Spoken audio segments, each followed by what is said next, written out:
Micro management plan ആയാലും ഹിന്ദുത്വമായാലും എല്ലാ അർത്ഥത്തിലും BJP എടുത്ത പണിയൊക്കെ വിജയിച്ചു. നിങ്ങൾ നേരത്തെ ബിജെപിക്ക് ഒരു ചെക്ക് എന്ന നിലയ്ക്ക് സാധാരണ ആം ആദ്മി പാർട്ടി ചെയ്തുകൊണ്ടിരുന്ന പരിപാടി ഹിന്ദുത്വം പറയുകയാണെങ്കിൽ നരേന്ദ്രമോദി രാമനെ കുറിച്ച് സംസാരിച്ചാൽ ഞാൻ ഹനുമാനെ കുറിച്ച് സംസാരിക്കും എന്നുള്ള കാര്യം എപ്പോഴും അതേപോലെ ഇത്തവണ നിങ്ങൾ കുംഭമേളയാണ് നടത്തുമെങ്കിൽ ഞങ്ങൾ ഇവിടെ ക്ഷേത്ര പൂജാരിമാർക്ക് 18,000 രൂപ സബ്സിഡി കൊടുക്കും എന്ന തരത്തിൽ കാര്യങ്ങൾ ചെയ്യാൻ അല്ലെങ്കിൽ ഓണറേറിയം കൊടുക്കും. അങ്ങനെ ചെയ്യാൻ കഴിയുന്ന ഒരു തരത്തിലായിരുന്നു ഇതുവരെ ഉണ്ടായിരുന്നത്. ജയ് ഹനുമാൻ പറയും, വന്ദേ ഭാരത് പറയും, അതുപോലെ തന്നെ ഇൻകുലാബ് വിളിക്കും. ആ തരത്തിൽ എന്തും പറയാൻ കഴിയുന്ന അങ്ങനെ ഫ്ലെക്സിബിലിറ്റി ഉണ്ടായിരുന്ന ഒരു നേതാവാണ്. അപ്പൊ ആ നേതാവിനെ എങ്ങനെ പിടിക്കും എന്നുള്ളതായിരുന്നു BJP കഴിഞ്ഞ കുറെ കാലങ്ങളായി നോക്കിയത്. അതിൽ ഏറ്റവും അവരുടെ പ്രധാനപ്പെട്ട USB ആയിരുന്ന അഴിമതി വിരുദ്ധത എന്നുള്ള പ്രതിച്ഛായ ഇടിച്ചു പൊളിക്കുകയാണ് ആദ്യം ചെയ്തത്. അതിനാണ് മദ്യ അഴിമതി എന്ന വലിയൊരു കാര്യത്തിൽ അവർ പിടുത്തമിട്ടത്. ആ മദ്യ അഴിമതിയുടെ ഭാഗമായിട്ടുള്ള അവരുടെ പ്രധാനപ്പെട്ട നേതാക്കളെ എല്ലാവരും ജയിലിൽ വരെ എത്തിക്കാൻ കഴിഞ്ഞു. അതായത് ആദ്യം ED ആയാലും CBI ആയാലും ഏത് തരത്തിലായാലും ജയിലിലിടാൻ കഴിയുന്ന തരത്തിലേക്ക്. ഇന്നലെ തന്നെ ഒരു ആരോപണം ഉന്നയിച്ച സമയത്ത് തന്നെ ലഫ്റ്റനന്റ് ഗവർണർ പോയി അതിന് തെളിവെടുത്തിട്ട് വാ. അത്ര പെട്ടെന്ന് ക്വിക്ക് ആക്ഷൻ BJP നടത്താൻ തുടങ്ങിയോടുകൂടി ആരോപണം ഉന്നയിച്ചത് അയാൾക്ക് ഓർമ്മയുള്ളൂ. അതെ, ആ സമയത്തിന് മുമ്പ് വീടിന് മുമ്പിൽ ആൾ വന്നു. എവിടെ തെളിവോടെ പോലീസും സംഘവും വീട്ടിന് മുന്നിൽ നിൽക്കുകയാണ്. അവിടെ ശരിക്കും എല്ലാ അർത്ഥത്തിലും വളഞ്ഞിട്ട് പിടിക്കുക എന്ന രൂപത്തിൽ പാർട്ടിയെയും കെജ്രിവാളിനെയും വളഞ്ഞിട്ട് പിടിച്ചു. ഒപ്പം ഉണ്ടായിരുന്നവർ, അതായത് സഹായികളായി അല്ലെങ്കിൽ നിയമസഭയിലും പുറത്തും രാഷ്ട്രീയം പറയേണ്ടവരെ അല്ലെങ്കിൽ ആം ആദ്മി പാർട്ടിയെ മുന്നോട്ട് കൊണ്ടുപോകേണ്ടവരെയൊക്കെ കെജ്രിവാളിനെ അവസാനം പിടിച്ച് ജയിലിട്ടത്, ബാക്കിയുള്ളവരൊക്കെ ആദ്യം പിടിച്ച് ജയിലിട്ടു. ആ രൂപത്തിൽ എല്ലാ അർത്ഥത്തിലും ഒരു തരത്തിലും ഭരിക്കാൻ കഴിയാത്ത രൂപത്തിൽ ഡൽഹിയിലെ ജനങ്ങൾ ആഗ്രഹിച്ചിരുന്നത് കെജ്രിവാൾ തുടരട്ടെ എന്നാണ്. പക്ഷേ നേരെ തിരിച്ചാണ്. കെജ്രിവാളിനെ ഭരിക്കാൻ അനുവദിക്കാതെ, കെജ്രിവാളിനെ സഭയിലിരുത്താതെ, പിന്നീട് സഭയിലേക്ക് പോകേണ്ടി വന്നില്ലല്ലോ. മറ്റൊരാളെ പകരം ഭാര്യയെ കൊണ്ടുവരുമോ അല്ലെങ്കിൽ മറ്റാരെങ്കിലും ഭരിക്കാൻ മുഖ്യമന്ത്രിയാക്കുമോ എന്ന രൂപത്തിൽ പാർട്ടിക്കകത്ത് ചർച്ച, അതും BJP വിജയിച്ചു. അതായത് കെജ്രിവാൾ മാറിയാൽ കെജ്രിവാളിന്റെ ഭാര്യ ആയിരിക്കും മുഖ്യമന്ത്രി സ്ഥാനത്തേക്ക് വരിക എന്ന ചർച്ചകളുണ്ട്. അത് പാർട്ടിക്കകത്ത് തർക്കത്തിനിടയാക്കി. കൈലാഷ് ഗെഹ്ലോട്ടിനെ പോലുള്ള ആളുകൾ പുറത്തു പോകുന്ന സാഹചര്യം ഉണ്ടായി. എല്ലാ തരത്തിലും എല്ലാ അർത്ഥത്തിലും ആം ആദ്മി പാർട്ടിയെ പൊളിച്ച് കയ്യിൽ കൊടുക്കാൻ BJPക്ക് ആ പണി BJP എടുത്തിട്ടുണ്ട്. അത് അവർ വിജയിച്ചിട്ടുണ്ട്. അതാണ് ഈ 43ലേക്ക് എത്തുന്ന കാര്യങ്ങൾ. 43 സീറ്റുകളാണല്ലോ. അത് ഇത് പറയുമ്പോൾ തന്നെ അരവിന്ദ് കെജ്രിവാൾ എപ്പോഴും നമ്മളൊരു സിനിമ കാണുന്ന പോലെ ഇടയ്ക്കിടയ്ക്ക് ഡിസ്റ്റുകൾ ഉണ്ടാക്കും.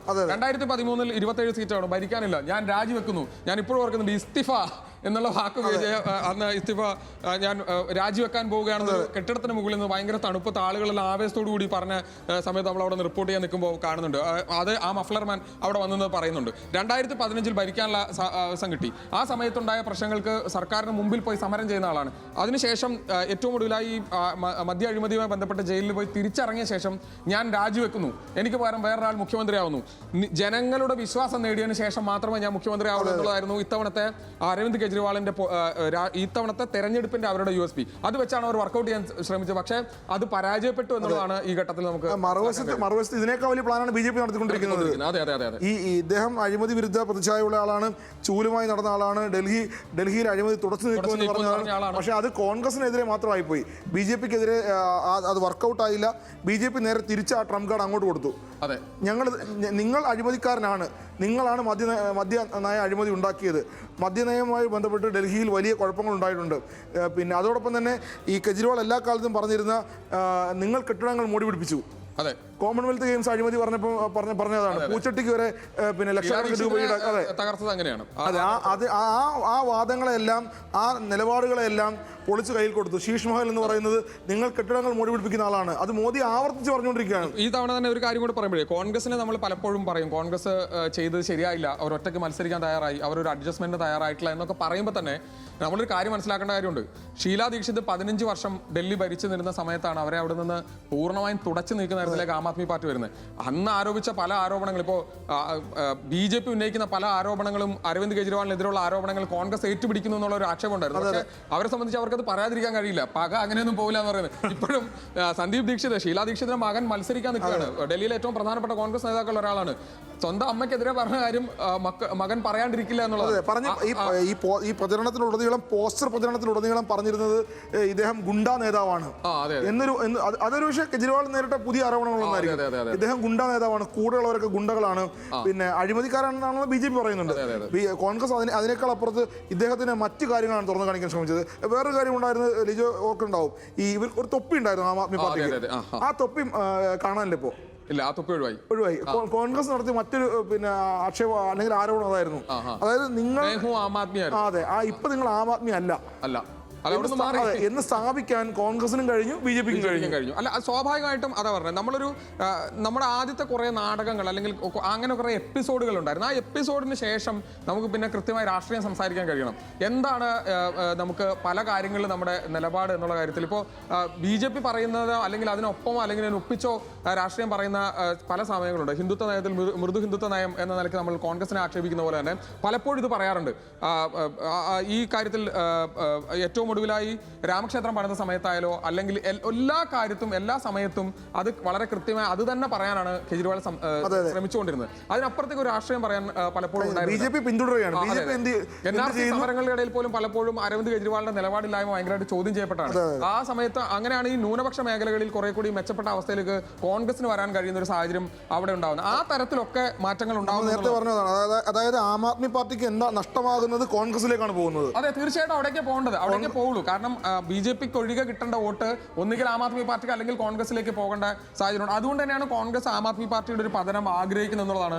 ഏറ്റവും പ്രധാനപ്പെട്ട സ്ഥാനാർത്ഥികളെ ഇവർക്കെതിരെ നിർത്തിയത്. അത് അവിടെ നിന്ന് വോട്ട് കട്ട് ചെയ്യുക എന്നുള്ളത് പ്രധാനപ്പെട്ട കാര്യമാണ്. ഡൽഹിയിൽ സ്വാഭാവികമായ ഒരു ദേശീയ പാർട്ടി എന്ന നിലയ്ക്ക് കോൺഗ്രസ് പ്രതീക്ഷിക്കുന്നത് എന്താവും?